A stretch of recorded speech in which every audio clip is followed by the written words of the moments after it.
Hi, so good afternoon. It's another day. It's another blessed day. Well, it's Wednesday, our relationship segment day. And I know that some of you had a fantastic week. Well, the beginning of the week. For us here in Trinidad, I should say it's all right, with the exception of the riots that we're hearing around about and the clips that we're seeing. But nevertheless, God has been good. I think all countries are facing their own different issues at this point in Earth's history. But nevertheless, I have here a panel of individuals, and we are going to explore the wonderful topic, found your lover with courtship time. So we are going to deal with that. So I have two individuals who are engaged to be married, and I have two individuals who are married in our program today. So young people, you will be edified. Remember, share the link to someone. They may be blessed by this broadcast. So let us pray. Great God and eternal Father, which art in heaven, hallowed be thy name. We're thankful for yet another day whereby we can explore our relational topics. I pray, Lord, that you will be with our audience in a special way. May you help that some young person will be able to not only be touched, but at the same time, they will be able to make better changes in their lives. Have your way, we pray. Through Jesus Christ. Amen. All right, good. So remember, I cannot see your comment. I cannot see if you're viewing. I know if you're viewing from my page, Shibiki Vivos, please, I will not see any comment from you.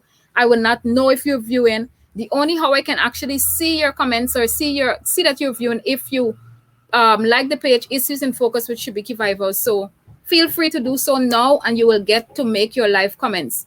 And for today's show, what we're doing is if you see there's a link there that I placed in the chat section. So if you're viewing and you're saying that, here, what I have a point to add to what the panelists would have said, feel free, just connect to the link, and I'm going to add you to the stream. And then, of course, I'll then remove you after so that other persons may have the opportunity of coming on and viewing. So today you have the opportunity of coming and let people. So just ensure if you want to speak, maybe get yourself in order because your cameras must be on if you're coming to speak to us today, right? So I know for my usual, hi Janissa, good afternoon. So my usual viewers, to ensure that get your cameras on, get yourself in order so that you're going to come on live if you have a point to add. All right, good. So I am going to ask these individuals, they're going to introduce themselves to you. They're from different countries. And then we are going to get straight into what we have to discuss today. Don't forget, share this broadcast to your page. All right, go right ahead. We're going to start in any random order, so you can begin. Good afternoon, everyone. My name is Akeem Goodluck, teacher by profession, and I'm living on the east coast of Demerara in Maikoni, Guyana. All right, great. Thank you very much, Akeem. Well, Akeem, for those of you may be wondering why Akeem's camera is not on. He's having some real technical issues, so that is why you will only hear his voice and you will not be able to see him. My apologies for that. Next person. All right, seeing that the other gentleman started, I'll just follow, and then I guess the ladies will take the latter part. My name is Darian Rouse. I am from St. Vincent and the Grenadines. I recently completed my studies, my Bachelor's of Arts degree in theology from the University of the Southern Caribbean. And I heard Pastor Vifos mention that some of us here are married and some are engaged. I'm not on the married side, I'm on the engaged side. So I'm engaged and so happy to be here with you this afternoon. All right, thank you so much, Darian. Well, Evangelist Rouse, Pastor Rouse. Thank you for being here this afternoon. All right, next, let's go on. Hello, good afternoon, everyone. I am from the beautiful island of Antigua. I was born in Tatola in the BVI, and I am also engaged, soon to be married in August. I am a teacher by profession, and I love the Lord. Amen. I so love that. Thank you very much, Dijonya. Okay, good afternoon, everyone. I'm Camille from Tannis, and I am presently at USC completing my Bachelor in Theology. I'm in my last semester. I live at Superior in Trinidad. So I'm a South girl. All right, great. Thank you. So for to our viewers, so we have persons from Guyana. Well, we have someone from Guyana. Akeem is from Guyana. Ms. Dijonya, she is from Antigua. Then we have Darian, Rouse is from St. Vincent and the Grenadines, and we have Miss Camille Tannis. She is from Trinidad. So we're gonna hear different perspective on this topic we're gonna present today. All right, great. Hi, Danielle. Good afternoon. Good to see you. All right. So the first question I have for you all, what is your own definition of dating? And by the way, all of these questions I'm going to present to you this afternoon, they came from individuals, and they really want to know the answers to the question. So, yeah. So, what's your own definition of dating? Of courting, rather. My mind is on dating. Why? Well, I can begin. Courtship, speaking about courtship, to me, courtship is a period where a couple transitions from being friends to a stage where they are, or where they develop a romantic relationship. So it's basically you moving from just being friends to being more than friends in layman terms.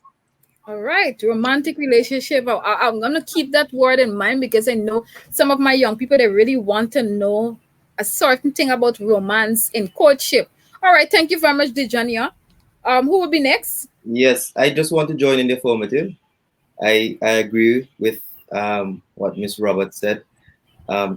Courting is when you move from the stage of just dating, because there is a distinct difference, and you're just dating to actually, I would say, being committed to someone in a romantic relationship. All right, I'm hearing that word romantic and romance coming again. All right, so those were the views from two persons who were engaged. Hi, Sister Geraldine. Good afternoon. Welcome. So I'm going to take the definition of courtship from the persons who are married now. And Miss Tannis, can you tell me how many years you've been married now? Yes, I've been married 26 years. Could you repeat that loud and clear for our viewers? I've been married 26 years now. 26 years, folks. 26 years she's been married now. Wow, congratulations. Yeah, so what's your definition of courtship? Well, courtship is getting into engagement and also getting into marriage. So it's leading into that. So this is the beginning of something greater to come. Yeah. All right. All right. All right. Thank you very much. Yes, go, Akeem. I would support everyone with what they would have said. A little twist to it. Courtship focus in terms of development. It's a period of development for both parties together. All right. Thank you very much, Akeem. All right. I just want to let those who are viewing to know that today we're doing it a bit different. There's a stream to connect to this platform that our panelists they're on right now. So if for any of the question, if you have a submission to make, you can connect to the link above. It's streamyard.com. If you check above, you can actually tell us your comment, or if there's a question too you may want to ask, you want to connect to ask it, no problem, you can do so also. So today you have special invited, you are invited from the audience standpoint to be on the panel today for a short period of time. So take use and make use of the opportunity that will be granted to you. All right, great. So seeing that we already have what that established, the question I want you to ask you is that how long do you think, in your opinion, because I know this varies from person to person, should persons be dated? Should persons be courting for? I've been doing dating topics too much. Yeah. How long should persons be in a courtship for? Like maximum time. Young people want to know. Well, courtship should really take 1 1 to 3 years, because you want to know the person that you are getting involved with. You want to know them, so it shouldn't take no less than that, because you need to know more, and this is how the bond will start. Okay, how long did you take? I took actually 7 years 7 before I got years? married. Yeah. Yes. Wow. Wow, she took 7 years, but she's still advising for us to do it within like 1 to 3 years. All right, great. Next. I wouldn't advise very long courtship. I believe that if two individuals are at a point where they feel they're ready, of course, there are certain things that you must consider in order to come to that conclusion. And if Yeah. you've considered those things and you feel that you are ready, I think you should go right ahead. In terms of timing, I would say about a year of courtship. And A then, year, 1 year. Okay. yeah. Therefore, definitely you marrying soon. I mean, if I'm Yeah, okay. yeah. Thank you very much. I love that. Congratulations in advance. Yes, Miss Dijonya. Well, I do agree with Mrs. Tannis.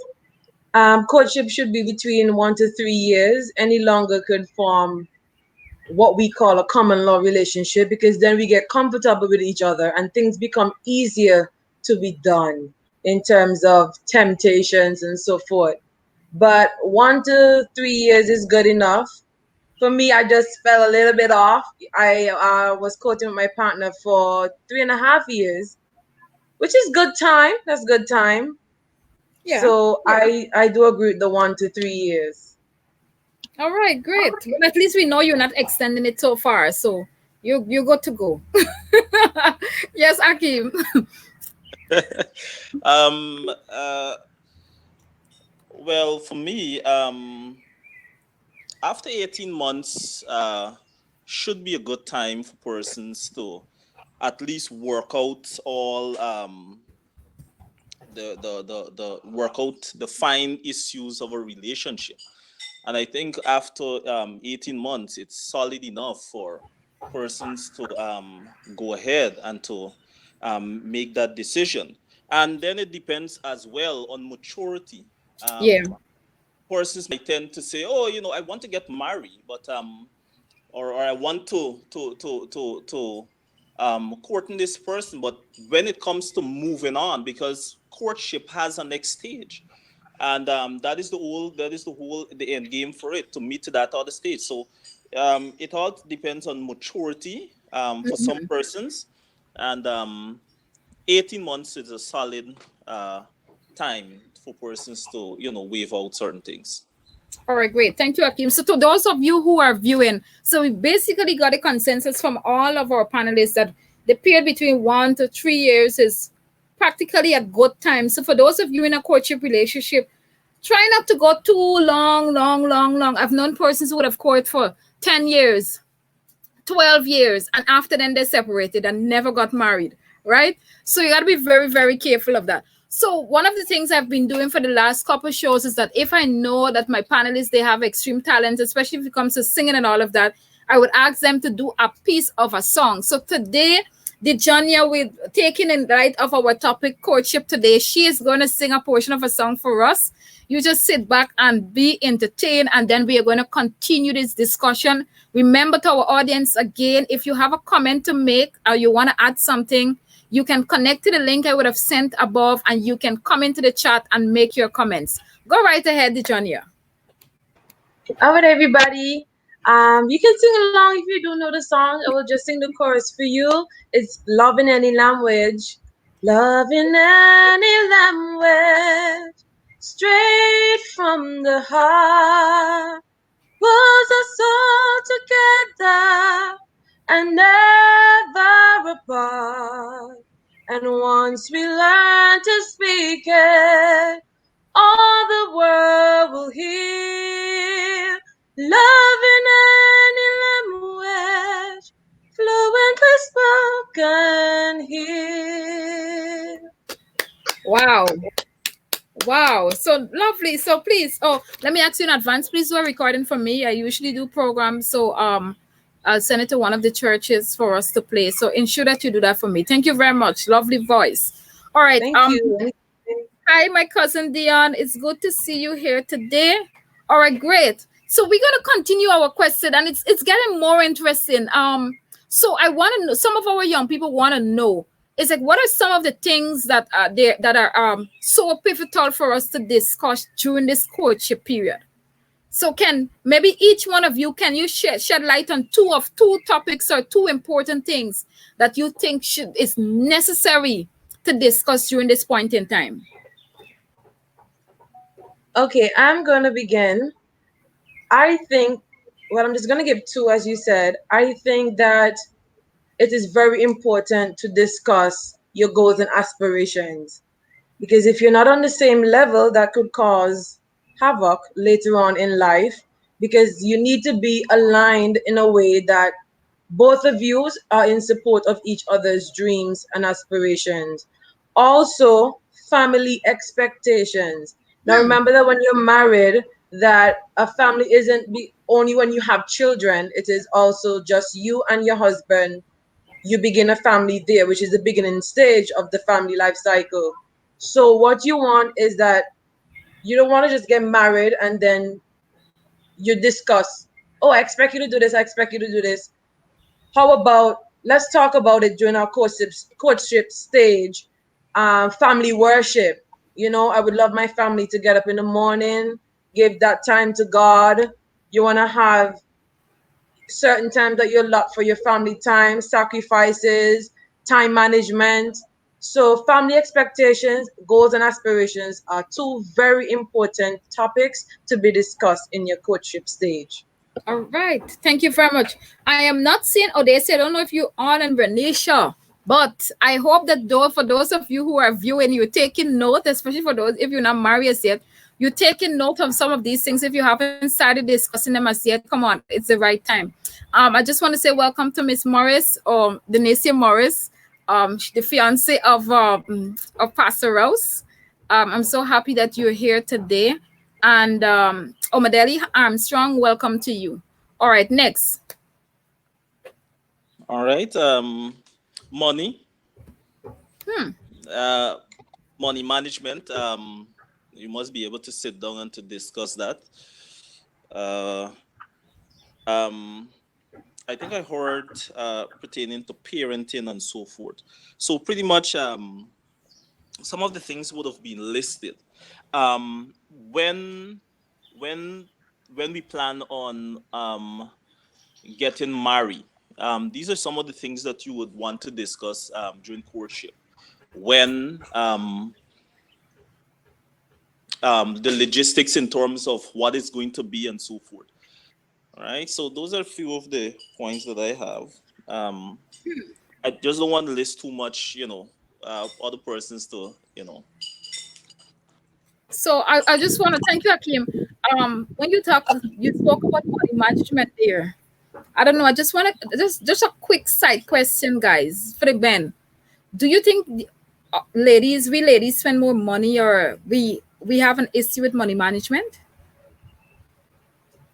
I mean, from your observation of your relation. From my personal, yes, I do. From my personal experience, my fiance is like better when it comes to money management. She'll be the one to tell me to save. She'll be the one to tell me, to ensure that I reserve this amount and that, budgeting and all those things. So I've never really had a bad experience with women and money in terms of money management. So I must say, I feel like they are managing issue. Huh? So you have the money management issue. To some extent, she keeps me in touch. I think that's also because her major, she's actually studying management of business, so she is more into that field. So I guess maybe for her it's more specific, but for other ladies, I'm not too sure how that is. All right, thank you for sharing that. So, Ms. Dijonya, you have said yes. Why you said yes? I said yes because it's the opposite for us when it comes to money. Like women are emotionally attached to men, and men lost to using the eyes after women. I think it's the opposite for us in terms of money because we like nice things. Not to say that we're gonna become impulsive spenders, but we always know, okay, we always think we need this to make this look nice or to make, for instance, your home.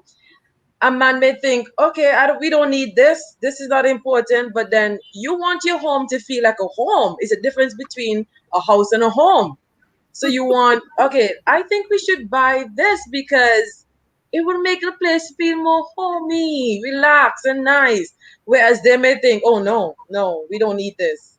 So in that sense, not like overly excessive spenders, but yes, I think we have money issues to some All right. extent. I Miss Roberts was highlighted. Um, I can share with you my one experience that I would normally have.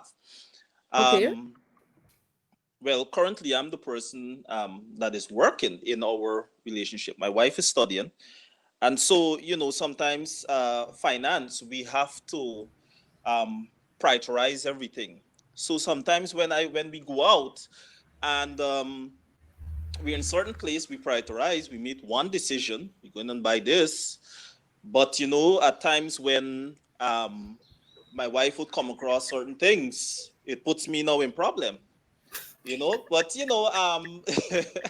there are times when females would tend to, would step outside to in terms of money. Right? Sometimes the money can be money management can be a little problem there at times. All right. So I'm hearing, okay, 2-1. Let me. So you gotta be the tie cutter, or I don't know what would be your response. Let's see. Go, Miss Tannis. Okay. Okay. I want to sidetrack from that, and I'll come back to it. Some things that we need to look at that is very important beside money, which money is a major part of relationship, beliefs, and we need to know, is sometimes we think, okay, because we are in the same religion, that we have the same beliefs, but sometimes we are on a different level of our beliefs. And so it's important to discuss beliefs. It's important to discuss if you want children. This is very important. Yeah. Don't wait till after you get married. Discuss this before. Money has been an issue with most couples because they have not discussed that during courtship. So when they get married, it becomes a great issue because how the spending would go. These are things should be discussed before. Would we save? How would we save? Um, how much would we spend? Are we giving tithes and offerings to God? So all these things are important to discuss before marriage. All right. So who do you think, still coming back to the question, who do you think in terms of money issue, woman or man? Well, I would say for me in my relationship, I'm the one who started off saving more and managing better than my husband. But as time go by, because he was the one who I stopped working and we started having children, so he was the one who was working alone, and but he saved. So Okay. we had let's say we have a balance. Yeah, Okay. in that All right. sense, yeah. Okay. All right. So we have a balance in the panel today too. All right. So Odessa would have made Odessa, I'm so happy that you're here. No, I called you out because of the fact that I think as young single individuals, it's very important, for us to take in all of this education and learn vicariously from individuals, not just going to a book and we learning one theory from someone. But when you have persons giving their practical messages, we get to learn some more. All right, I realize there's someone else in our who would have just connected. So, oh, great. So I'm gonna hear from Sister Geraldine. Let's hear what she has to say. Hi, Sister Grel. Good afternoon. Welcome. Hello, good afternoon to you all. Good afternoon to all the Good panelists. afternoon. Um, I believe that that is you can go both ways because I know some men are good at money management, vice versa. But for us women, we have a little more because of who we are, how we are made up, and basically because the woman takes control of the home. She know what is needed. Sorry, but budgeting is very important because guess what? My son, unlike women, somebody told me the other day. One of my coworkers was saying, I went to Walmart with my sister, and guess this woman walked through all the aisles. She knew that she didn't need this, and yet at the cash out, I don't need it. So that is women.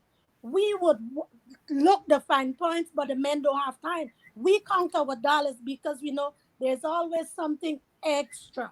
So we need a tiebreaker indeed because yes, some men can budget well, likewise some women. But you know what? There's some women who just buy on impulse, and that's Yeah. bad. They see they want it. It's not in the budget, like Brother Akeem was saying. I guess the wife, she probably thought, oh yes, I didn't remember this, but I need. So men, you have to be on the lookout. We women are like that, and yes, we manage this money better than men. That's a little 2 points ahead of you. Thank you. All right. Thank you, Sister Geraldine. It was nice having you. Yeah. You are All right, And good. and Thank I, you. and I So, have two to share as well. When you're done there, I have two to share as well. Two things that we should okay. discuss. Yeah. I just wanna Odesia, what Odesia would have made a comment. She doesn't believe it's a gender thing, but it depends on the individual. And Dion made this comment to say it can be both women. It can be both. Yeah. Women spend on clothes, children, and the home, while some men get carried away with electronics. So true. So it's important for you to discuss your resources before marriage. All right, great. Thank you very much, Dion, for adding that. Ashiba, I just want to say welcome to you. Remember, to our viewers, if you want to come in to make a point, just scroll up back in the chat section, and you will be able to connect to the link. Delon made a point here. The lady demands is generally higher, so quite naturally she spend more. All right. So it's debatable. Yeah, but scroll up in the chat section. You will see the link if you want to come in. I'll just add you to the stream and you'll be able to give your comment. Go right ahead, Rose. Yeah. So I was saying, to add my 2 cents to the story, I was saying because of the finality of marriage, and I'm saying this in the context of it being till death, do us part. Well, Yeah. one of the things that should be discussed is unforeseen circumstances. Unforeseen circumstances. So we look at various things that could happen because life is so uncertain at times. How are we going to operate in these kinds of circumstances? What will be your position? Are you still going to remain here? Are you going to be faithful? Are you going to stay by my side? Am I going to stay by your side? That is one. Another thing that should also be discussed in courtship, seeing that you're getting ready for marriage or you're contemplating on marriage, are certain issues about your past. Okay, so that your partner, you should allow your partner to be privy to certain things that they need to know about your past experiences, so that you don't want to marry a total stranger. So this is all part of getting to know your partner, so that in the future, you could be able to be comfortable in who you are with, comfortable with who you are with, knowing that this is X, Y, and Z, and so be the case. All right. Thank you very much for sharing there. Hi, Andrea, you're here. Yes, I shared a link on top in the event. I know this is your topic. Wednesday is like your topic day. You really love these topics. So in the event you want to comment, you can go to the top and you can add a link, and then you will get to, I'll just add you to the stream. All right, great. My next question, this is a question that it's surprising, like almost everyone that sent a question, they had this question. What about kissing and when it comes to certain being how far is far when it comes in a courtship relationship? What are some of the things physically that are allowed in a courtship relationship? I am anxious to hear what you guys have to say about this. I'm just seeing smiles. So let's see. All right, nobody wants to begin first. Okay, I I can begin. Okay. In terms of kissing, um, whew, this is a hot one. I'm not gonna say that you're not gonna kiss because you have to be realistic. You're gonna kiss your partner, but it's the type of kiss. Okay. Because then, as humans, our hormones are what lead us astray if we don't have self-control. So you can do simple kisses, you can do pecks, you can do lips, but from the time the tongue comes in, we know it's all downhill from there. So some people they include the tongue, but then they have self-control. If you know you're not a person who doesn't have self-control, I would advise you do not visit that part. Don't try to walk it. Don't try to, because then we end up with certain situation. Oops, it just happened. And sometimes you figure out how does it just happen. But yes, you can kiss your partner. Nothing too heavy that will lead you to fornication. In terms of making out, I have a strict policy on that because my deceased grandmother always advised me that there is a woman born for a man every day, and your apple, she calls it the apple, is your pride and joy. And there's nothing more refreshing, for lack of a better term, when walking away from a relationship knowing that you have not gone to that extent of giving that part of your body away. So you still leave with that pureness rather than having regrets per se. Some people may not have regrets, some people may take it as a lesson, but for me personally, that's my stance on it. Abstinence. All right. Great. All right. Who'll be next? I'm just Okay. smiling here. I hope my guest there, you're taking in. Go right ahead, Camille. Since she said, because we have to be careful. Everyone has to know themselves. So, um, if I know kissing would lead me to the next phase, as we say, um, then don't do it. Um, and it shouldn't be deep because we need to be careful because the Bible do give us instructions as to how we what to keep our bodies. And so if you know that for some people they don't do any kissing because they know where it will lead them because they know themselves. So you have to know yourself, and if you really want to stand by the word of God and keep yourself pure, um, do what's best, I should say. Yeah. All right, great. Dylan, I'm going to put you on the spot here. I really want you to join this panel for a few minutes and answer this question. I don't want you to type your answer. I saw your comment, great counsel. I want you to connect. I really want to hear you, Dylan Basil, your comment on this particular question. Go right ahead. Who'll be next? The guys, now let's hear you. Yeah, I don't want to get in any trouble, so I have to be very careful how I comment on what here. And Pastor Bifos, you know exactly what I'm talking. You know exactly what I'm talking about. But I believe that it vary from person to person. You have to know yourself. It also includes self-control, and as Miss Roberts rightly said, it's the type of kiss. You see, because there are some people who would say, well, we're not going to kiss until marriage. And then they would find themselves, becoming close to their partner because, of course, you would share certain things, you get close emotionally, physically, and so forth. But there's a limit. So they would say that, oh, we'll not kiss until marriage, but then they would find themselves doing the contrary. So I think it's basically about the mindset that you have. Okay, this is our goal. we're not gonna do X, Y, and Z. And you know, both of you together as a couple, you must set that goal for yourself, and you must be able to stick to that goal. Okay. So for example, my fiance and I, we have a goal for ourselves. We decided that we are not going to have sex before marriage.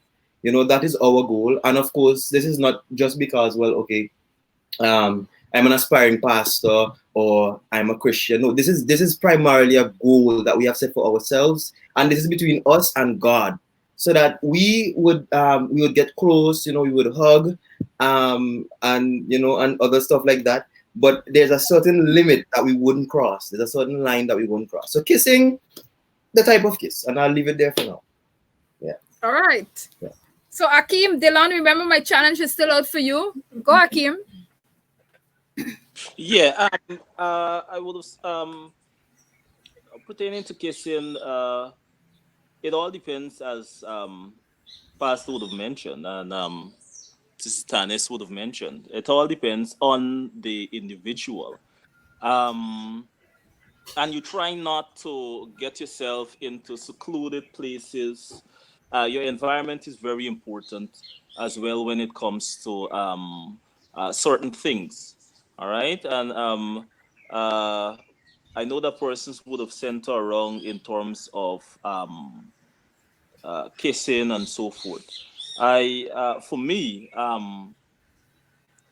I think if you focus on it, for some persons, well, then it becomes a challenge, because you're focusing on, okay, I wonder when I'm gonna get my kiss, and so forth. You know, I think when you focus on what is it that you, and this is something that we didn't highlight before.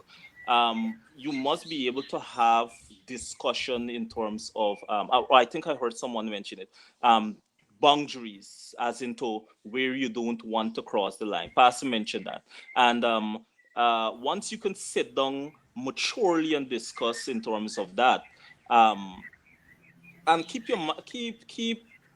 yourself active in things that would foster developing your relationship, and now and again in terms of reward, you may have a kiss. I know the persons would have mentioned in terms of a tongue and so forth. It depends on the individual, and for me, I don't think that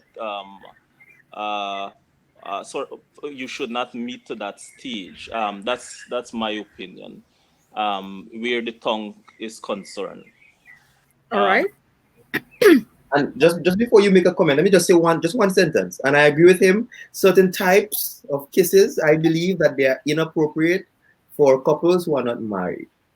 So I would just like to add that there. Certain types of kisses are inappropriate for couples who are not married.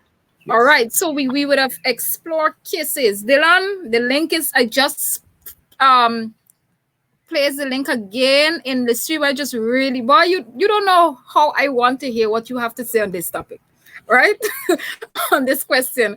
One of the things so we dealt with kissing, and the panelists would have agreed that, okay, certain type of kisses, you got to be very careful, they have self-control, and even Dion in the comment section would have mentioned something like that. You got to be very careful with kissing, it leads to other things. I want to know now, because I don't want our audience to go away with the notion it's okay not to kiss, but then I can pet and I can make out and I can do whatever else. What are your comments on those other aspects of physical touches? And Andrea, please take note too. I'll be very happy to hear your comment on something. Or somebody's what exactly did the Bible say about sex before marriage? Abstinence. Miss Harris, welcome. Next week, we're going to explore premarital sex in detail, but abstinence is the best way to go, and that's the biblical method. But next week, we're going to get more detailed talk about that. Thank you for your question. I don't want to be a hypocrite. I don't want to be a hypocrite. I don't want to be a hypocrite to say, don't peck your partner or anything because, oh, that's wrong. I don't want to be a hypocrite to say that, because I would be a big hypocrite if I say that. But as I said before, I do believe, in different terms now, there are certain forbidden zones right? Okay. If you're not married, there are forbidden zones that you should stay away from. Now, we have human nature, and human nature is not something to play with. God created us to have sex. That is a gift that God gave us. It's a holy thing, right? And when you when you enter a forbidden zone, you could find yourself in serious predicament. So things like you're in courtship, it's a serious committed relationship. You pick your partner, and so forth. For me, right? For me, I think it's quite okay. So there are certain things that I wouldn't do because I would consider that forbidden zone. You don't want to play with with human nature. You don't want to play with that at all. So just that, yeah. Thank you very much. Dylan, you've been added to the stream. I really want to see your facial reaction when you're explaining this concept to us and answering this question.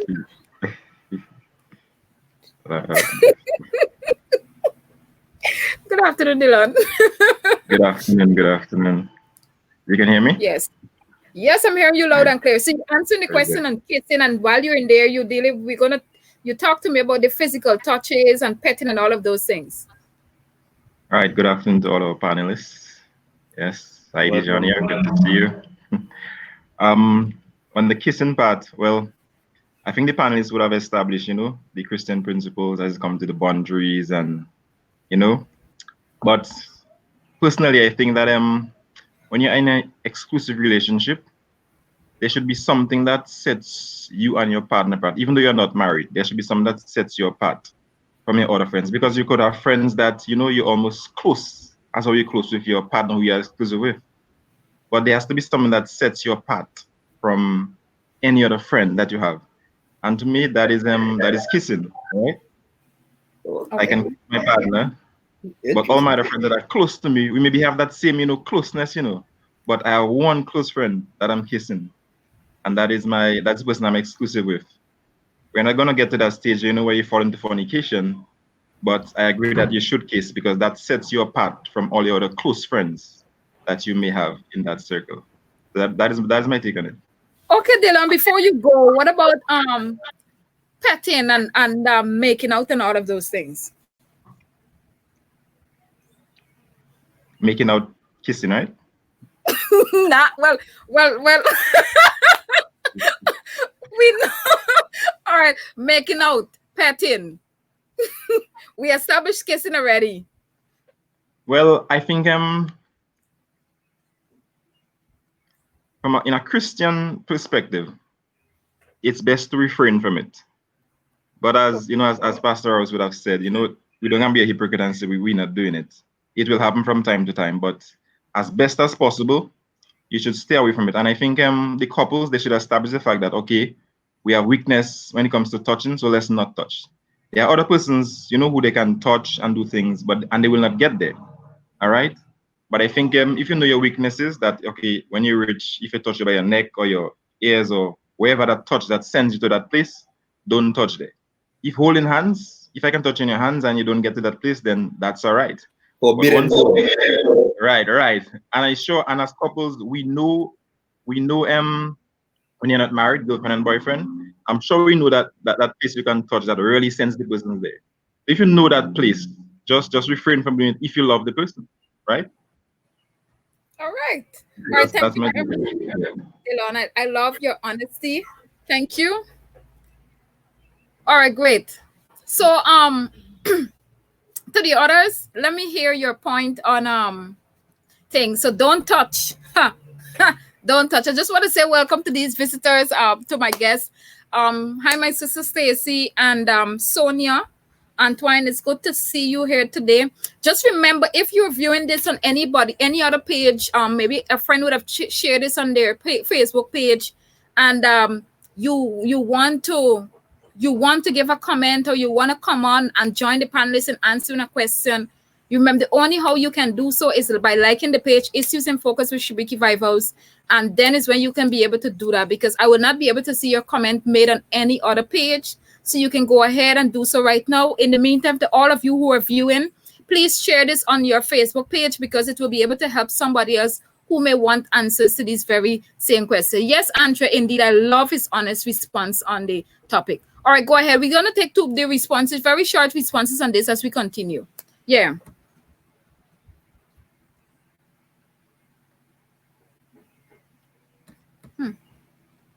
Yeah, we're on the topic. I don't think all of you answer me with the making out aspect of it. Okay. As I agree with Dylan, of we need to be careful. We need to know ourselves. So if I know holding hands wouldn't turn on certain feelings in me, to sexual feelings that would make me want to sin, so to speak, then it would be okay if we could hold hands, and if that wouldn't turn on either person, individual. But if I don't agree with going further than that, in terms of because we need to be careful. The Bible did give us guidelines as what we should follow to free from youthful lusts, and so we have to be careful of of touching, of where we touch and how we touch people, because we could turn on people and turn on your partner, and if you turn your partner on, where it could lead to sexual impurity. So I agree with Dylan that if you know yourself and you believe that holding hands can lead you into sexual sin, to that next base, then don't do it. All right. Thank you very much, Ms. Tannis. God, anybody else didn't speak? Akeem, you spoke about it already?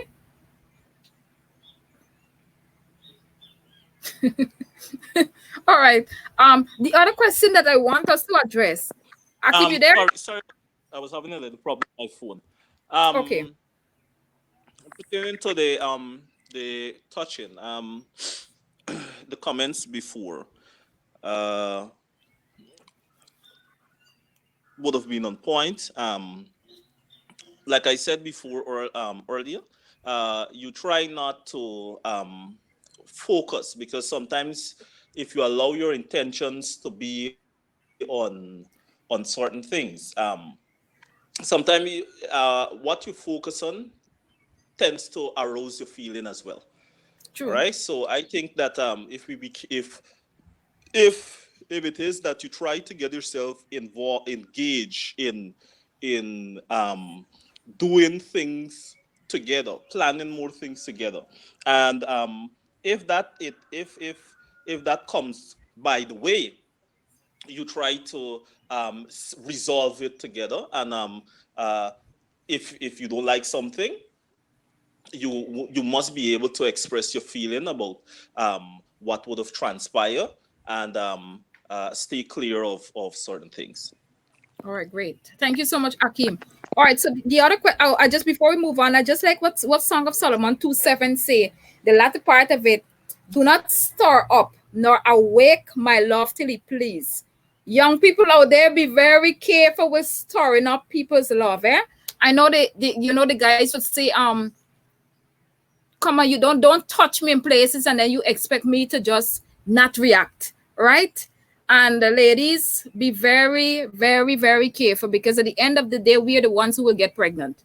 And then all of a sudden we will say, we didn't expect it to happen. That's the usual response when we end up getting pregnant. We didn't expect it to happen. It just happened. And I believe some of you, it just happened indeed by just one touch. So you got to be very, very careful how you're touching, how you're allowing the young man to touch you, and where you touching him to. And expect him to be a Christian young man. And let me tell you something.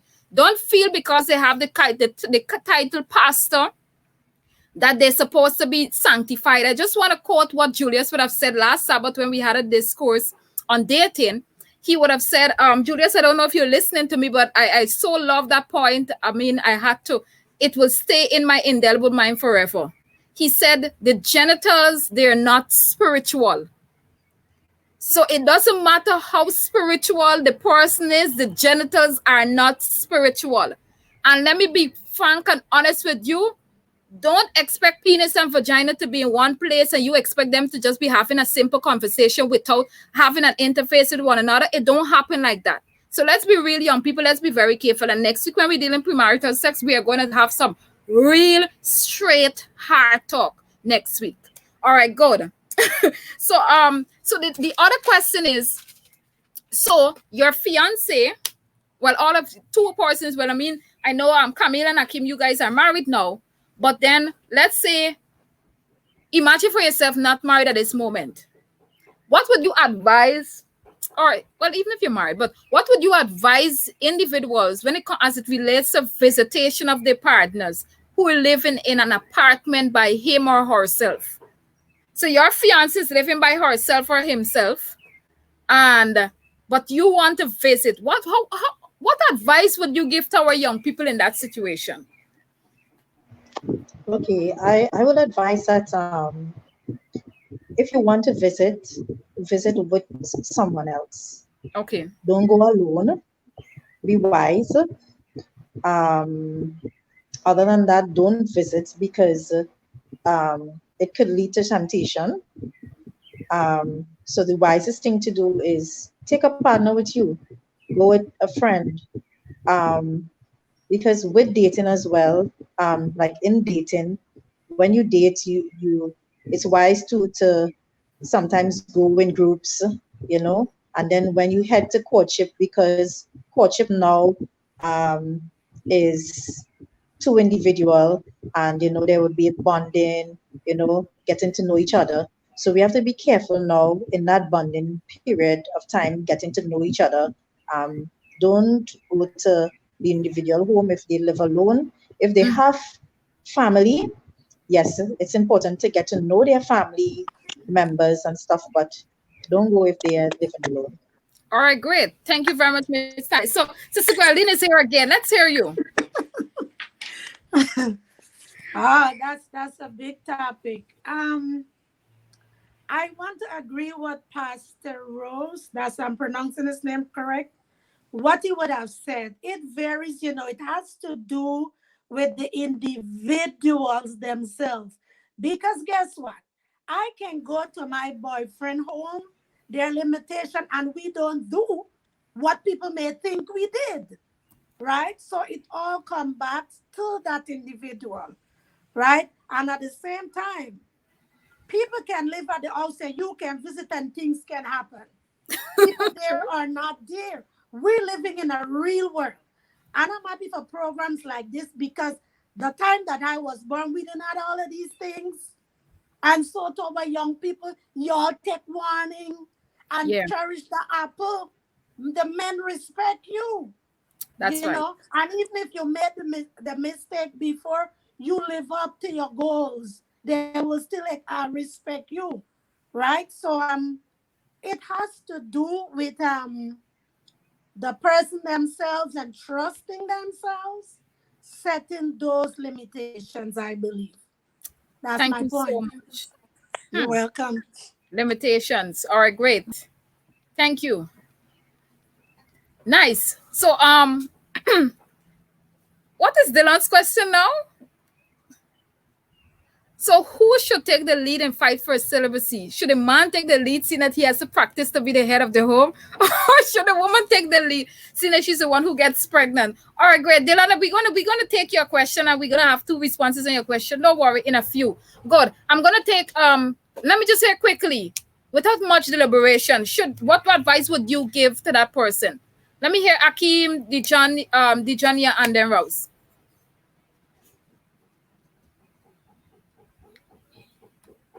All right, go ahead, Dijonya. In terms of Dylan's question? Yes. No, not Dylan's question. The question on the table. Oh, okay, well, as Mr. Rouse, am I calling it right? Rouse, yes. And also Sister, the lady that we're just on, yes. It all has to do with the individual and self-control. I'm not going to say don't do it, because some persons, they have great self-control, like myself, because presently I live by myself along with my eldest brother, and my fiance come over, but it's all where your mind is at.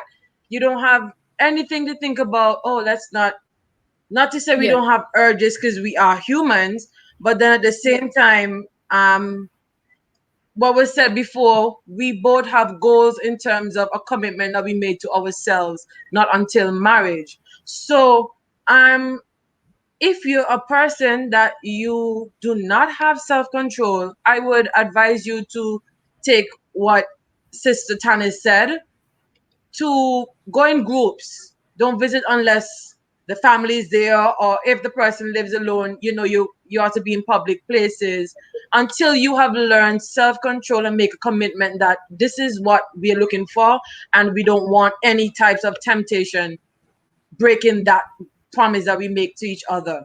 Because there's a lot of complications that can come with um touching and visiting by yourself if you do not have self-control. And if you're looking forward to getting married, and let's say you end up and you fall into the temptation, and God forbid your partner gets pregnant, well, you both get pregnant because it's not just the girl alone. um Mm-hmm. can that sometimes can lead to no marriage happening, True. because then your other pressures come into play: society, family, finances. So you don't want all that pressure on you unless you are married to the person. So let's say a married couple and then you get pregnant, you're like, oh, hooray. In other words, then if you're not married, you're like, oh boy, what happened here? And you don't Mm-hmm. want to force a marriage because a child comes into play, because that does not solve anything. True. So it boils down to the individual and self-control. Thank you so much. Rouse? I guess I can go ahead and share. Let me say something. Two things I want to say. I hope I don't contradict myself. First thing is, you don't put a rat next to cheese and tell him don't eat. True. Right? You don't, I mean, be real with us. You don't put a rat next to cheese and say you don't eat that. He will eat. That's in his nature. The second thing is, self-control comes as a result of having, not in all situations, but in this particular context as we are discussing, self-control comes as a result of having a particular vision. So this Yeah. is your vision. This is what you want to achieve. And in order to achieve that, this is what I have to do. I have to practice self-control. I have to do all this kind of things. Now, if you're going to, now keeping those things in mind, if your partner lives alone, okay, let's be realistic. You will not always have somebody to go with you every time you want to go and visit your partner. Let's be realistic about it. So every time you want to go and see your partner and spend some quality time where you could talk, because you need to discuss, you need to spend time together. You're building, you're courting, and you're looking forward to marriage. So there must be quality time. So you want to go and spend some quality time with your partner. Let's be realistic. You will not always have somebody to go with you. So there might be times that you just have to go by yourself. And there is where this part that I'm talking about comes into play. Um, self-control as a result of having a particular vision. You must say for yourself, this is what, not for yourself, but as a couple rather. You must say, this is what we want to achieve. And I'm speaking in the context of Christianity. Because Okay. outside of the context of Christianity, I guess the people in the world who probably don't have certain morals and values that we have, they just have sex. It's nothing, too hard for them. Well, we're in a relationship, let's just have sex. But as it relates to, and I hope I hope that the young people out there, like myself, who have Christian values, are paying close attention to these things that we are sharing, because you have to have a vision, you and your partner, that we are not going to go into this forbidden zone. So that even if you go by yourself, visit your partner, okay, that you do something constructive, right? Follow me now. You watch a movie together, or you cook together, or you read a book or something. You get involved, you do something active, so that the devil would not find work for idle hands to do. You don't just want to go and sit down and you watch your partner and you're licking up your lip and you're watching and you want to know what's going on next. You will find yourself like the rat in front of the cheese. So you have to, it's all about your mindset. the goal that you want to achieve and all these kinds of things. So it's based on the individual and you knowing yourself and what you want to achieve. All right, great. Thank you. Akeem. Yeah, I'm listening to past and the other comments. It all depends on the individual. Like you would have mentioned. And remember remember when you're courting your partner and not the community. While it's important for you to try to follow our Christian, the ideal Christian lifestyle. There are times when you do follow that and you're still condemned, right? It all depends on the individual and the two individuals and their commitment with God, because that is, at the end of the day, that is the most important bargain. All right, great.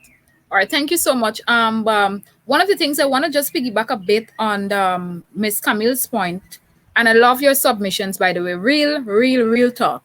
And some persons Rouse will Netflix and will I didn't even realize only a few months ago I recognized the term Netflix and chill. It meant having sex, and I didn't know that until I told a friend, a male friend, one night. He messaged me, he said, what's up with you? I said, I'm going to Netflix and chill.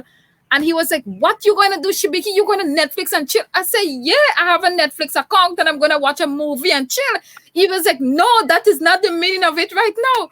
And I was like, and as I listened to him, I was like, really, Netflix and chill means watch a movie, then going to have sex?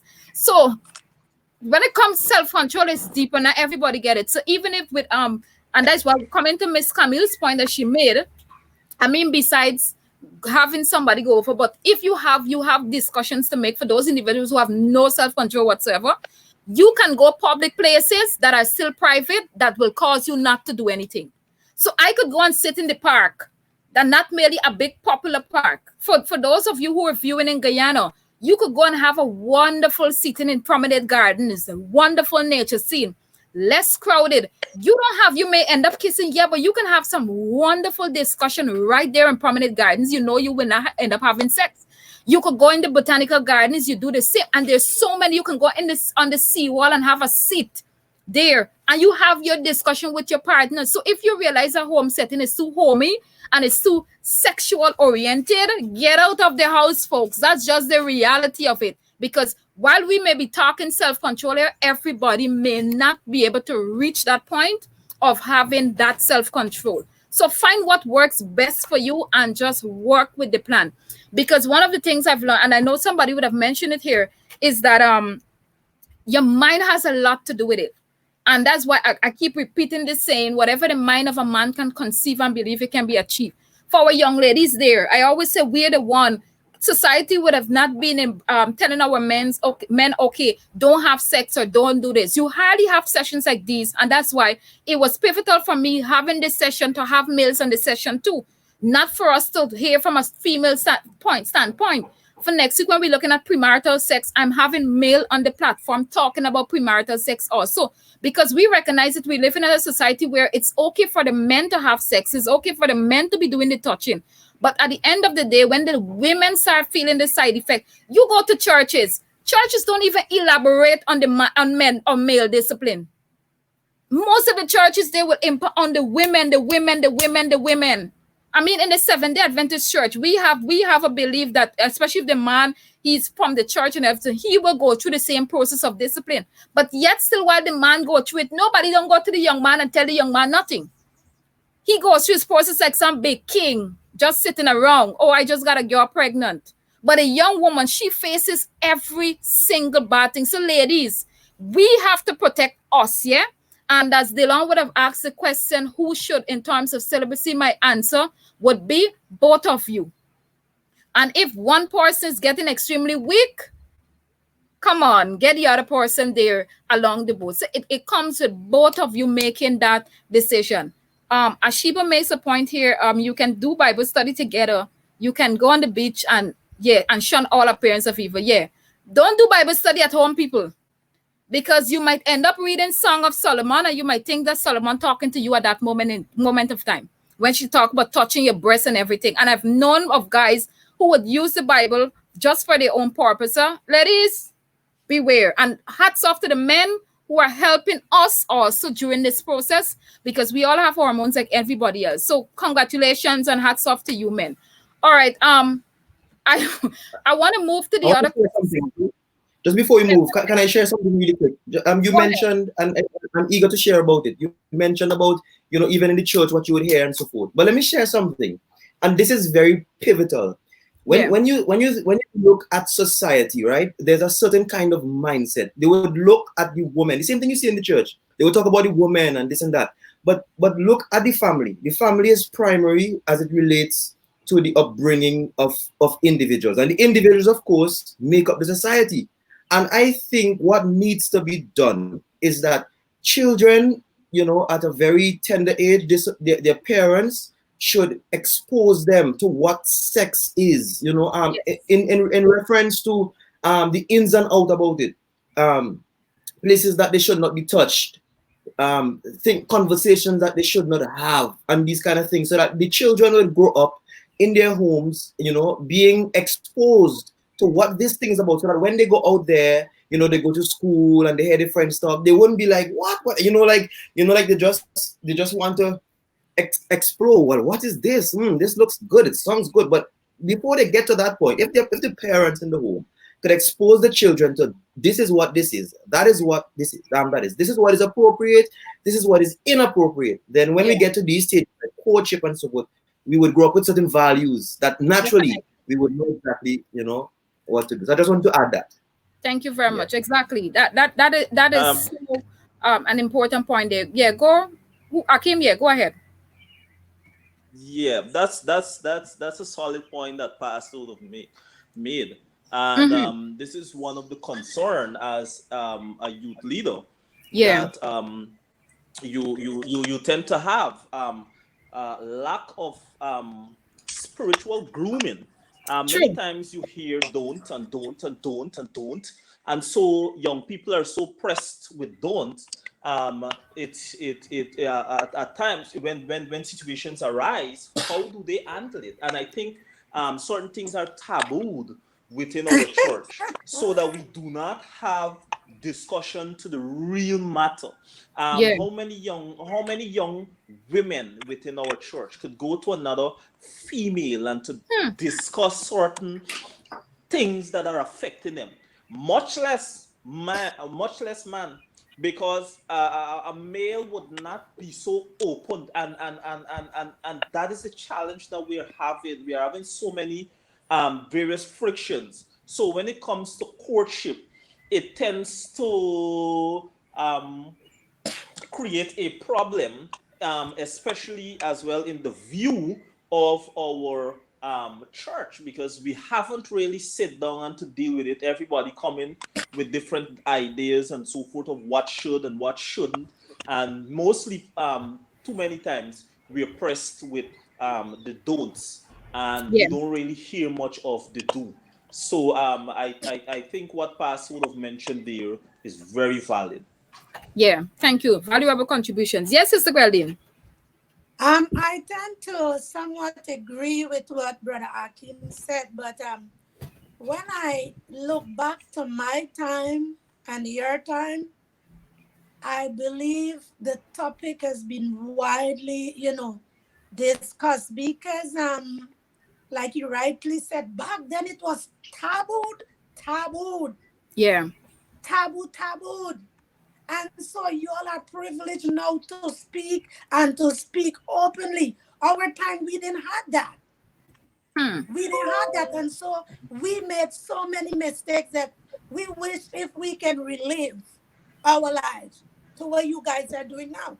And so, before I would have left Guyana, I went to open forums and sex, and it was all good and happy for my niece and all of them on this program, that they don't make the same mistakes.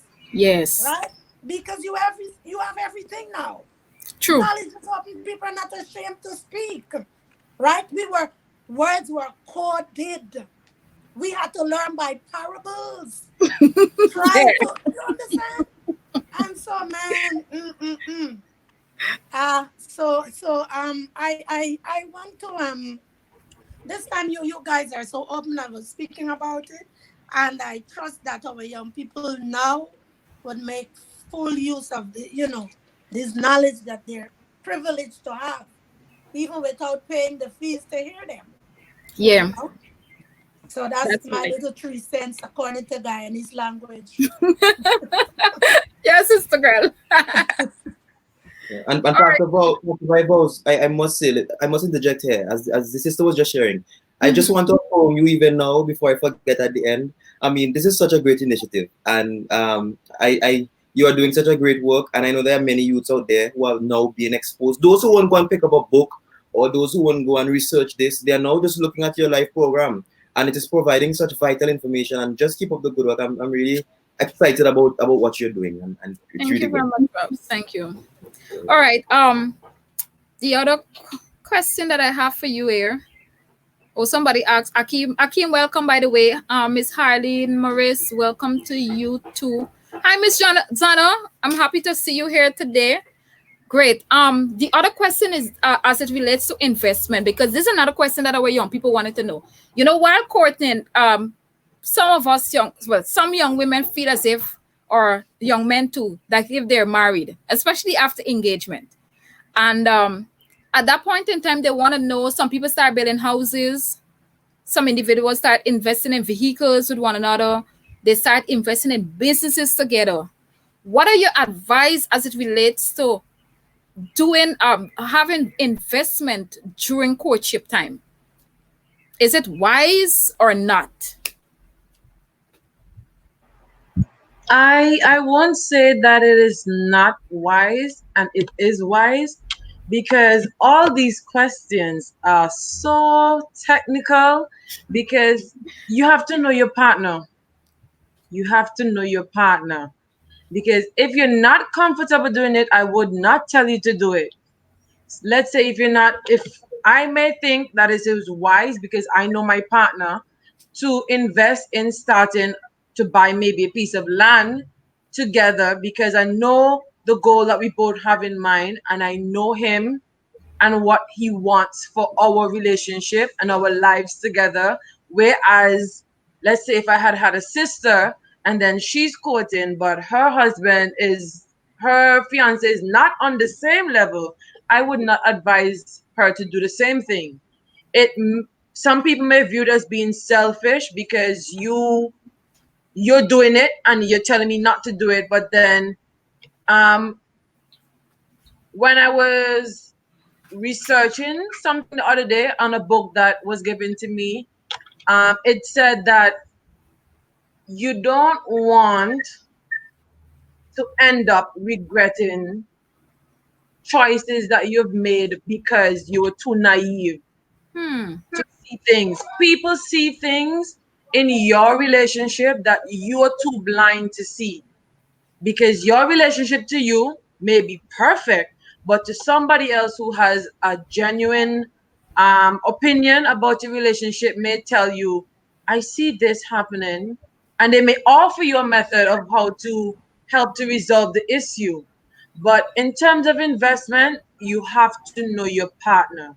If you Okay. don't feel 100% comfortable, I would not advise you to do it. But if you feel that, okay, this person, I know they are ride or die, and I know that this person has our best interest, and we are going forward. And you see, it also boils down to your partner and their relationship with God. Because somebody with God is not going to allow you to fall for nothing.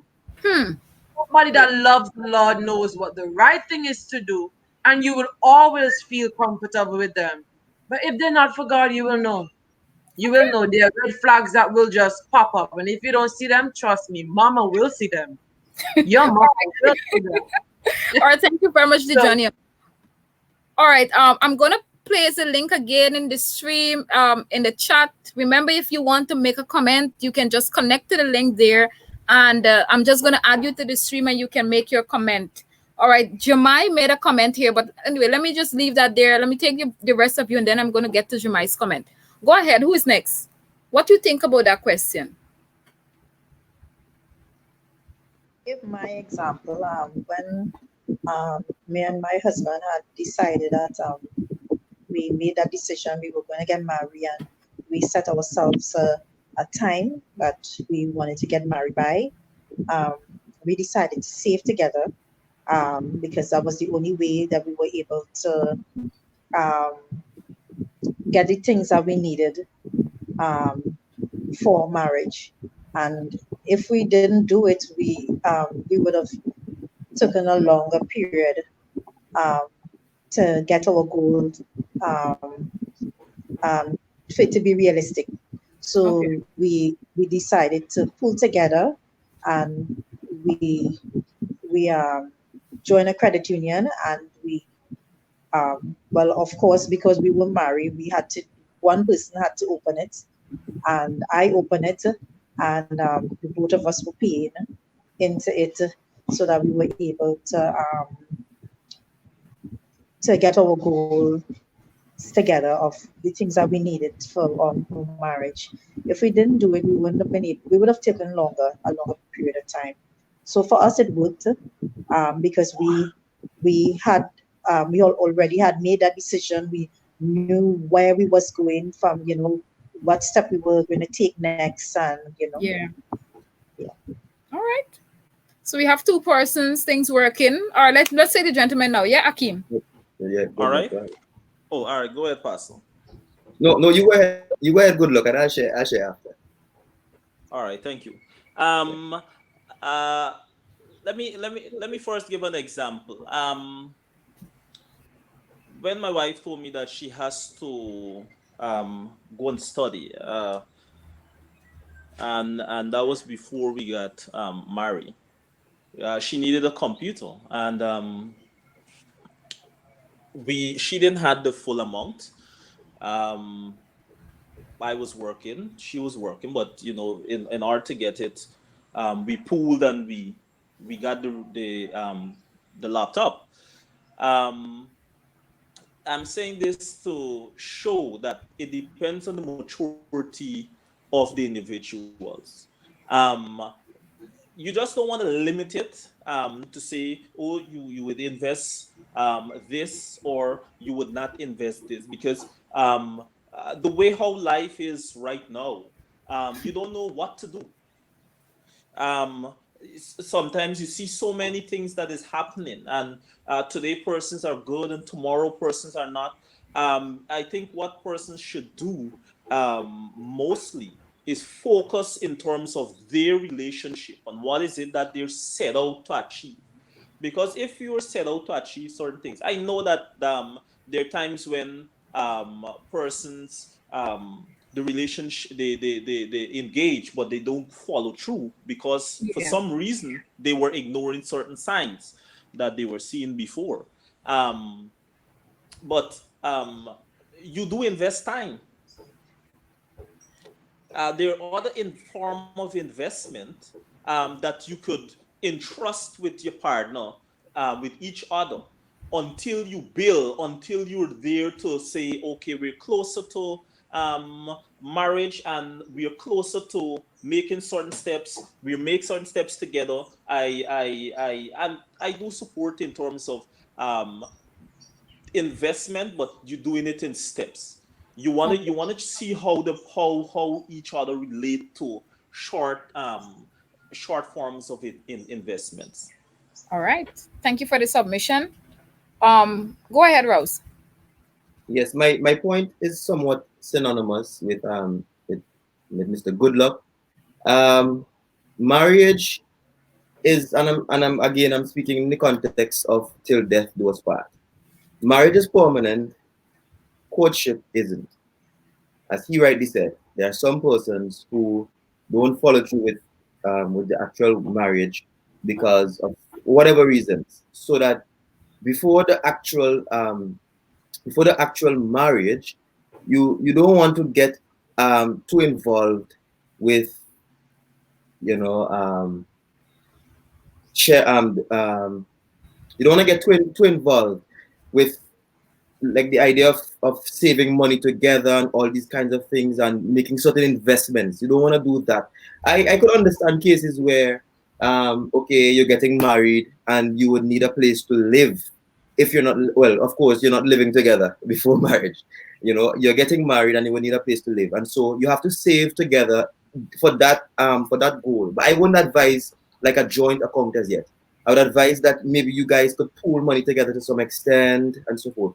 But as it relates to like a joint saving account and so forth, investing together, I think that should be reserved for the actual marriage, because you don't know what the outcome is going to be until you see the outcome. If you get what I'm saying. Yeah. You actually see the outcome. So big investments, it should be reserved for marriage. All right, great, thank you. And I noticed Jemai's point here when he said that his advice is to get married before you make major investment, because as you all said, courtship is not final. And he was in making reference to your point, Dijonya, where you said that in terms of, you know, perfection in terms of your relationship or whatever. He said every partner in a courtship think things are perfect. And I think that's what happens a whole lot. I have seen cases whereby people would have invested in houses and they start building house, and then something along the line, relationship doesn't work out, and who gets a house, and there's a whole lot of conflicted conflict happens and all of those things. So we got to be very, very careful when as it relates to that. The other thing is this, as it relates to, I take Ms. Tannis' point in terms of how they would have saved and they were able to achieve their goals. One of the things I would personally advise is that both of you can open a special account separately. So I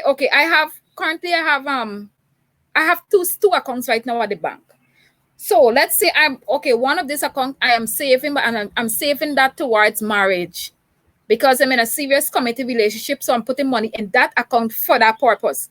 My fiance, let's just say that, don't have no access to that account. So the woman does that, the man does that. When you guys marry now, then is when you say, okay, we were saving this money. We are now going to combine our resources and we're going to buy, if it's a car, we're going to start building our house, whatever our plans are. Some people, hats off to those individuals who it work out perfectly well with. But then there's some person, it's a gamble. And you really got to pray and know how you invest it, because some people I know, when you think that all is well and this man or this woman is the person God has sent for you, and you believe your head's over heels for this person, that this is the one. You're engaged, and all you're thinking about every single night is the day I'm going to walk down the aisle, and only to find that you're disappointed at the end of the day. And that's why many, many engagements are broken. So to our young people listening, be very, very, very careful. You may not always see red flags to know that I shouldn't do this. As Sheba said, pray about it and let God lead you, because there are many wolves in sheep's clothing, and that's it. That's the reality out of it. So some people are fortunate, some are not. Be very, very careful with that gamble, young people, because I don't want any one of you to be hurt in the process. But it's a good thing, but be very wise about it. Use wisdom in that situation. All right. There is this other thing here where some individuals want to know. Just piggybacking on the same investment. What happens in the case, somebody was asking the question, okay, if this guy engaged to you, should he collect back the ring that he would have given you, or should you give him back the ring? So you guys would have broken up for whatever reason. Let's say a guy engages me, and then suddenly down the line, I realize that I can't deal with this guy. This is not the person I want to spend the rest of my life with. And I decide to call off the engagement. Should I return the ring? Or is it wise for him to collect back whatever investment he would have made? I just need two responses on that. I think that should be a mutual decision between each other. I don't think there's any set answer for it. Okay, this is what should happen. But I feel the both of them should be mature enough to discuss, to say, well, okay, I want this to be done. I want back this or whatever. And it just should be between the both of them. They should be able to be mature enough to make such a decision. All right, Dinesia, I realize you said yes. I don't know what you were saying yes to. So you can either join the stream and elaborate, or you can make your comment in the chat section. Sister Gwendolyn said, take back my things. Yeah, and that's why in the first place you don't invest too much because you don't know, as I said, what the outcome is gonna be. But like for example, something like the ring, the engagement ring, I think that's just a personal, a mutual decision that should be made. Yeah. All right, I need one more response on this one. I prefer a female to respond me to this one. Yes, Dijonya. Well, in that case, for me, I would give back the ring.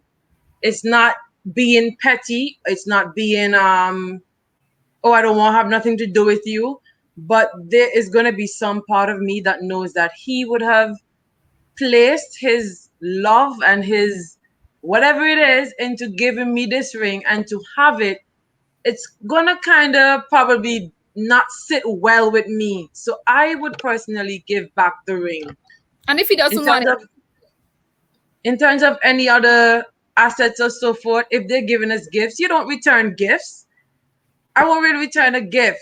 Like in my previous relationship years ago, I was given a birthday gift in the form of a tablet.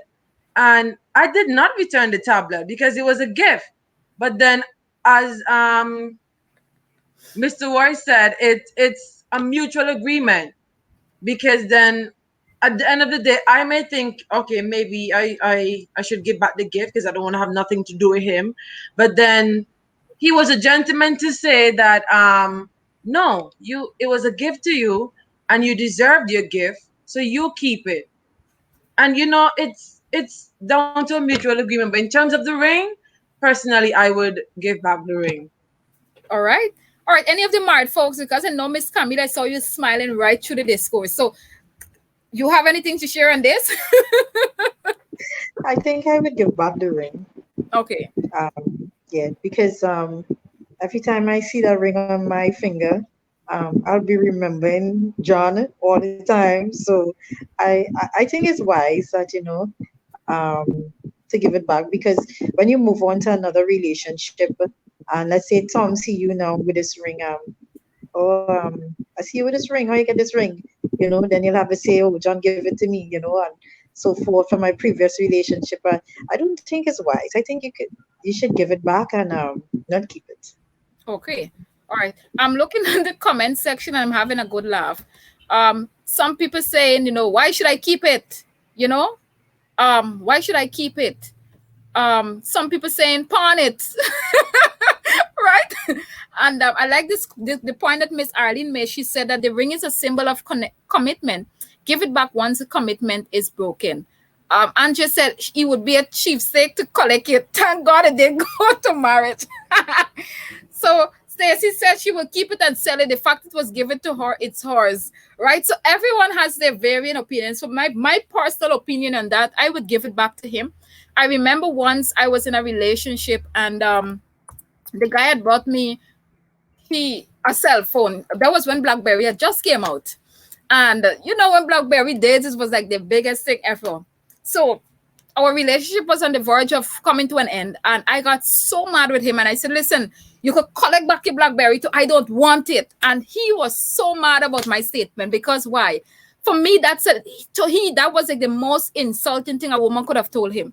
Collect back a phone, because he knew that phone was valuable to me. I didn't really have an expensive phone during that time. And to know that I was ready to give him back that phone and go back to whatever I was dealing with, he said, I never did this. There's nothing but no phone discussion. Why you tell me about phone? I don't want it back. And he started. I said, okay, fine. We broke up. I said, okay, I have a phone, and my phone lasted years after we broke up. Right? So, but the ring for sure, I will give it back. I don't want it. And I don't think I want to sell it either. Take your ring, and some of the men will not collect it back. So if you're out and you ain't collecting it back, I mean, sometimes especially depends on why we left. I might get so mad and just throw it in his face and let he decide what he wants to do with it. But then depend upon the reason why we left and he hold out, he and want it back, I might very well pawn it in a situation like that, especially if it's a mutual ending. We just realize we can just be friends right now. We can't go to marriage.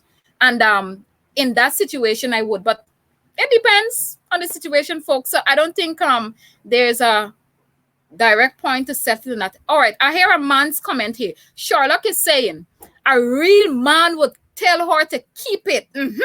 because it was meant for her in the first place. She's free to do whatever exactly. So most men would say keep it, right? And yes, Rose. So it goes back to the point. You recognize something there, Pastor Five House. Everybody have a different opinion on this. Yeah. I think it's all about it's a mutual decision, and it also depends upon the basis of which Of the that breakup. yes, of the breakup. That is it. So That is it's all in the people's hands. Yeah. The people have that power. Exactly. All right. So we have two more questions to explore before we close. One is, why is it there's some persons who are in a courtship relationship, right? And one of the things they do is like, okay, they're in love with somebody, but then they realize somewhere along the line there is someone else who they really love and who they want to get married. But because of the fact that they are stuck in that situation, because perhaps it hasn't even gone to engagement yet, but they feel as if they're stuck because of the fact that people know about this relationship. Everybody know about this relationship. It maybe was a Facebook relationship. You're always posting pictures. What would you advise a person to do in that situation? They want to get out, but they don't know how to get out because their relationship is already well known. I want to hear your comments on that. That is no longer a relationship. That is a situationship. You are only there with that person because of certain. Everybody know it's public and so forth. But let me just give out a word of advice here. If that is one's position, you see somebody else and you want to be with this other person, whatever. I don't think you're ready for a relationship yet, because I think your approach to what a relationship should really be is very skewed. What is your understanding of a relationship? What is your perception?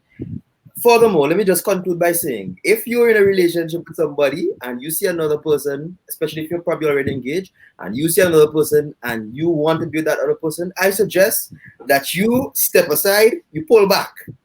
I suggest that you pull back and you reevaluate.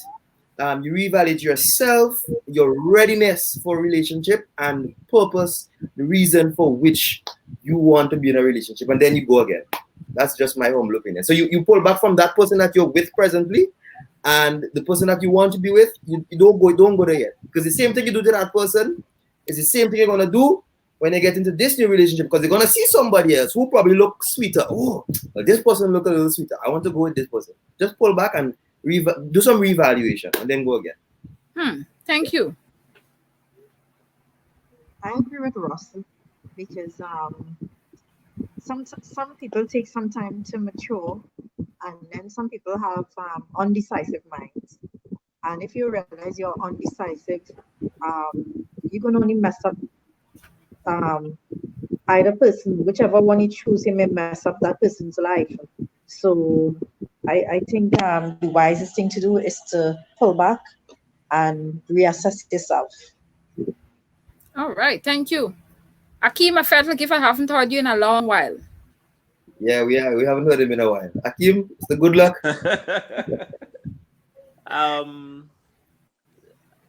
Basically, when it reaches that stage where, like Pastor said, it's no longer about you, about what you feel. If a relationship is not about center around your needs, well, then it poses a challenge for you to go further, because nobody wants to enter a relationship where their needs are not met, or some of their needs are not met.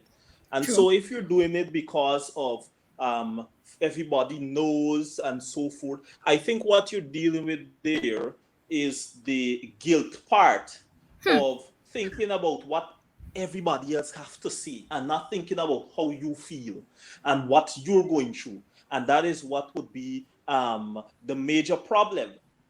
The sooner you do it and get over it, it's better, rather than trying to suppress it and it explode, because sometimes it gets too overbearing, where it can lead to depression, suicide, and all of these other issues. So the sooner the better that you can deal with it. It's more appropriate. Thank you. Ms. Roberts, I don't know if you heard our question, but we're dealing with a question in the event that, okay, you're courting someone and it's already everyone knows about it. Perhaps it's a Facebook relationship. And on that note, folks, let me tell you something. Be very careful who you posted on Facebook. Eh? You're not even certain, but the person you just dating a relationship, you can't update your status in a relationship with this person. I've done it and I know the crap when it comes to that. I'm telling you about it. And then afterwards, you and the person leave. It's like, oh, you're taking on pictures. Like, come on, people, be very careful when you're posting your pictures because courtship and all is not even final. So if you want to show the world you're dating this man, and then then by the end, before you marry, you had 10 different men or 10 different women on your Facebook page. Folks, be very careful with that. Publicize your relationship in the right time. Yes, Miss Dijonya. So we're dealing with a situation whereby the person your relationship is already popular, everyone knows about it, but then you realize that there's somebody else you like or you love for whatever reason, but then you don't know how to end the relationship because everybody knows about it. What would you advise that individual in that situation? Ooh, this is a tough one. Wow. This one has me speechless. Everybody knows about your relationship, but you like someone else? You love someone else, yeah. It's like you realize that you guys can't work anymore but then you don't know how to end it because of the fact that everybody knows about it. Well, your relationship is actually between you and the other person. So public opinion should not matter at this point. It is for your best interest and what you feel that is best for you. If you're gonna bring in public's opinion, then your relationship was basically a sham from beginning because you're doing it for, as they say, light of the public's eye. But your relationship is basically between you and your partner. And if you two can hash it out, then you leave the public to do what they feel like. You're happy in the ending. So the public shouldn't really make a decision for you in terms of what you want to pursue or who you want to go after. Right. Thank you. Ms. Roberts, did you give a comment? Tannis, did you give a comment on this question? Yes. Okay. Yes. All right. I know Jemai is agreeing indeed. Instead of messing up your life and the partner's life after. So everybody's agreeing, okay, don't forget about people. There's another question before my closing question that came into my mind. For the who do you think should be the person to take you home to the place? Should a woman press a man to take her home to his parents? No. So what happens if you're in a relationship for 3 years? We already established this span. Most persons agree the 1 to 3 year span. You're with this person, but then this guy is not talking anything about meeting your parents. People from the outside know about your relationship, but then your parents never met her. And he's not even suggesting that you should I want to meet your parents soon. What should happen in that situation? Should a woman probe the man to meet her parents or what? Let me hear you guys. I would say no, we shouldn't. And if you are that is happening, then he's hiding something, then get out. Okay. I do agree. I do agree with Mrs. Tannis. I'm not gonna pressure no man to take me home to his family. If you're really interested in me and you have good intentions, you will make it priority to let me know your family. Other than that, you're hiding something. So I'm gonna be out. I'm not gonna be here just as a secret. And then suppose somewhere along the road you take somebody else home and then everybody's watching me like I'm crazy. No, I'm not pressuring you. And it should be priority. If you're really interested in me, you take me home to see your parents or your family. If there's some other things to consider here, right? I want to join with everybody and say that, but let's look at some other factors. If the man doesn't have a relationship with his mother, or let's say his family is small and he don't have a good relationship with them for whatever reason, right? It might not be appropriate for him to just take this person because this family don't want to meet that person anyway. That's one factor. Another factor is if the man is in a relationship with a woman, and for whatever reason, the family is aware that this is the person he's dating, and they don't like that person. They don't want anything. They don't like that person for that individual. Then how he gonna take that person and carry them forward? It's just gonna be like a waste of his time. That's another one to look at. And then I want to say this in agreement with everybody else, right? And I just shared those other things for us to consider. Now, if I love you, for example, my fiance, we're from different countries. She's from Trinidad and I'm from St. Vincent. And I love her. And she came here already. She came to St. Vincent. She and her family. She met my people. I went to Tobago. I met her people and so forth. Because we're in a love relationship. And of course, I'm not in a position where, okay, I don't have a good relationship with my family. So, I can't take her to my family and so forth. So I have a good relationship. So on that basis, yes, I believe if you love that individual and you want that because when you marry somebody, this is the last point I'm making. When you marry somebody, you are marrying into a family. I'm not just marrying Danicia Morris and then that settles it. No, I'm marrying into a family. So I'm gonna have mother-in-law, I'm gonna have father-in-law, I'm gonna have sister. I have to meet the other individuals. And if I can't meet them for whatever reason, there must be a valid reason. And if the reason is not valid, then that's a very big red flag. All right, Akeem. And Yeah. Okay, go ahead. Uh, Let speak and then I'll take you, I Akeem. was tempted to comment earlier. Um, I have to agree with what Pastor would have mentioned because there are issues that can affect that part there. Remember we spoke about earlier some of the things that you were discussing in courtship, and so Yeah. you would discuss these things at hand, family, your family background and so forth.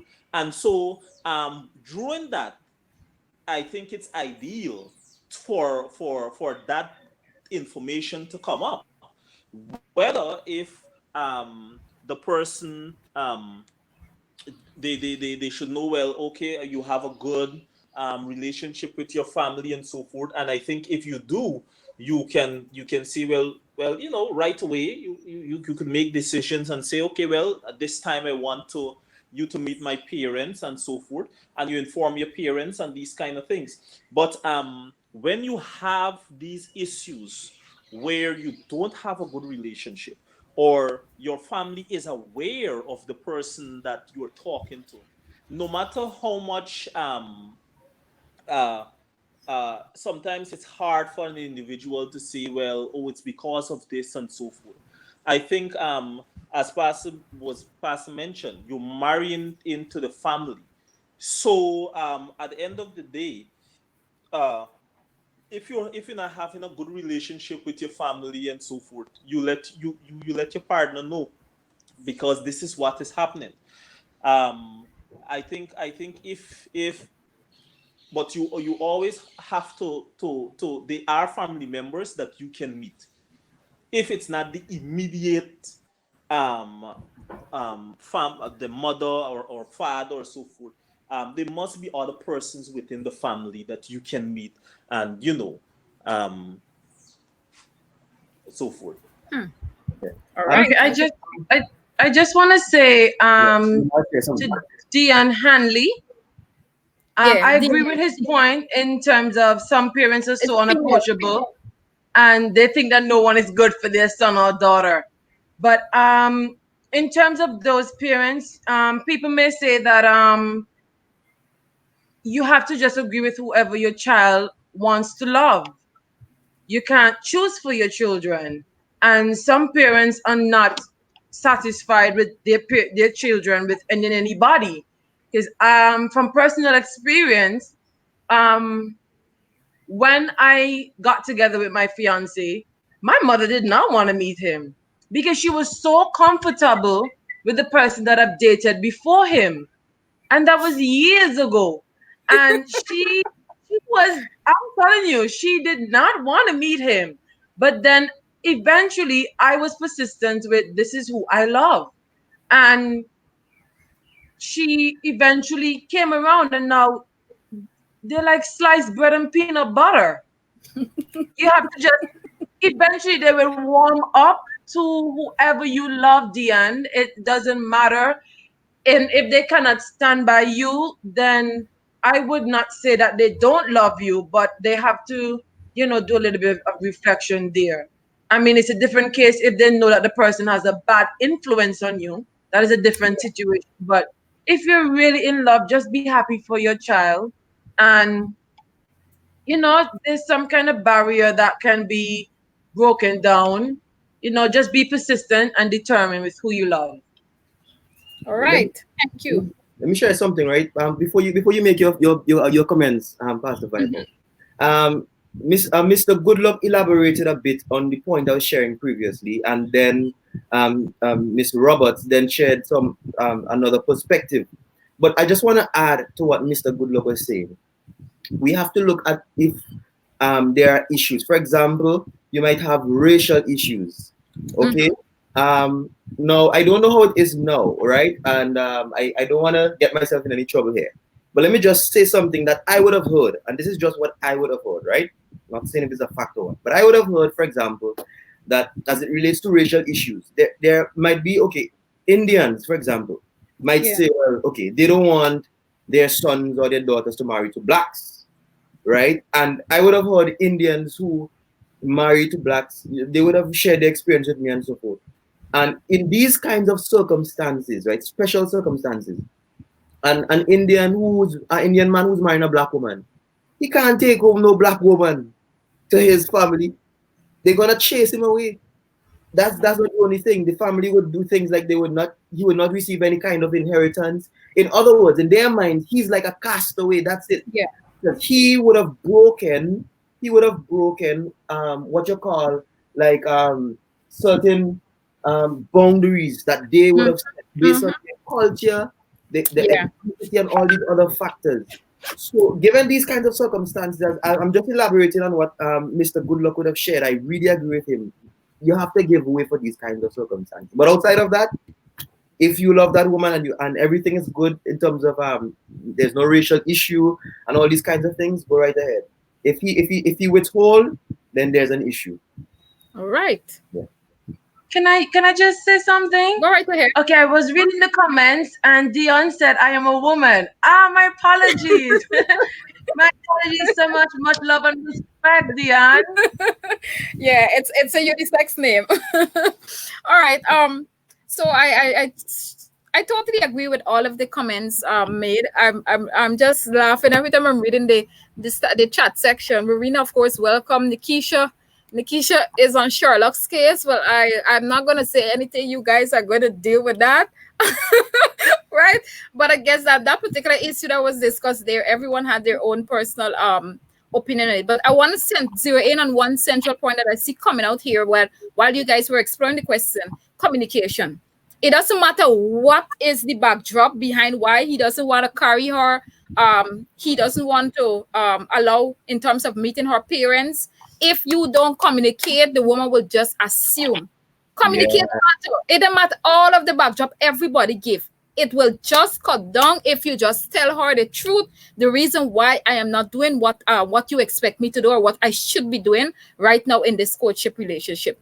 All right, if there's no other question from the audience, I appreciate your comments. Only the last question I'm going to ask you guys now, all of my panelists, can you share maybe one biblical principle for those individuals who are in a courtship relationship? Just share one biblical principle with us, and then we are going to wrap up today's show. Yes, it is better to marry than to burn. All right, preacher. I can't wait for that wedding, eh? I told Denise that last week. Yes. I told her I can't wait for the wedding. Even if I don't have an invitation, I don't mind. I know I missed your engagement. Sorry, I never apologized to you. I don't think I did. Yes, you did, because you had another event. But yes, but don't worry. Our engagement. Not our engagement. Our invitation list is very limited, and you are one of those questions we have there. I mean, my colleague, I can't leave you out there. All right, thank you in advance. I hope I will not be in Spain or in China during that time, but don't worry. Let's go. Let's go. Or you know where you could join on the virtual platform. Don't worry. All right, great, excellent. But I will be very happy to be there. I'm so proud of you. Yes. Wonderful. All right, great. So thank you. So Rouse would have shared it is better to marry than to born. I think that's found in 1 Corinthians 7. One of the verses there is 7:8 or 7:9. I think when Paul would have given that exhortation, yes. So young men, young women, first counsel. Let me hear another counsel from one of you. Okay, I want to share a text, 2 Timothy 4 talks about let no man despise his youth and be an example to the believers in love, in faith, and in purity. So even if we are courting, let's keep our purity and let's keep a stand as Christians for Christ. Amen. Thank you very much. Thank you. All right, Akeem, I notice your microphone is on. Basically, mine is much more in terms of a husband and wife, which is 1 Peter 3:1. You have to understand the courtship. It is not for some persons to take lightly.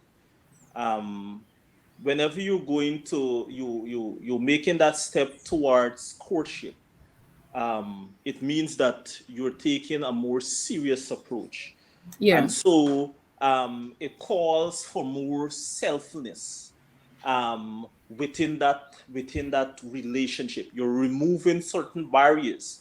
You're actually raising the barriers a little bit higher in terms of where the two of you are working together and developing each other.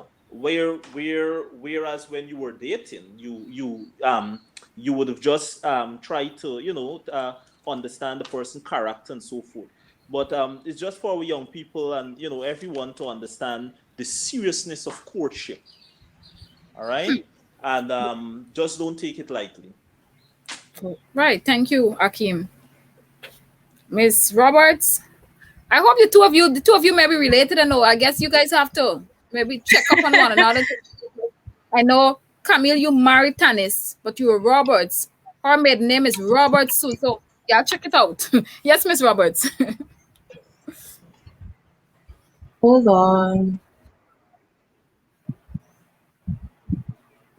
Okay, so my computer is not working, but I researched some verses.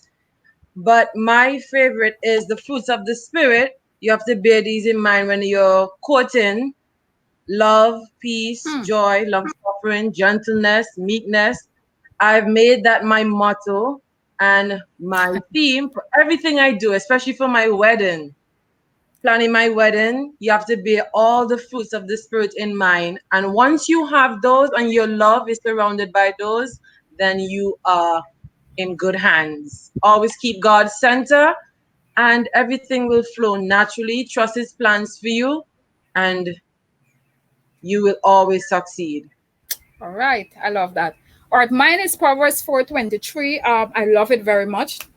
Above all things, guard your heart, for everything you do flows from it.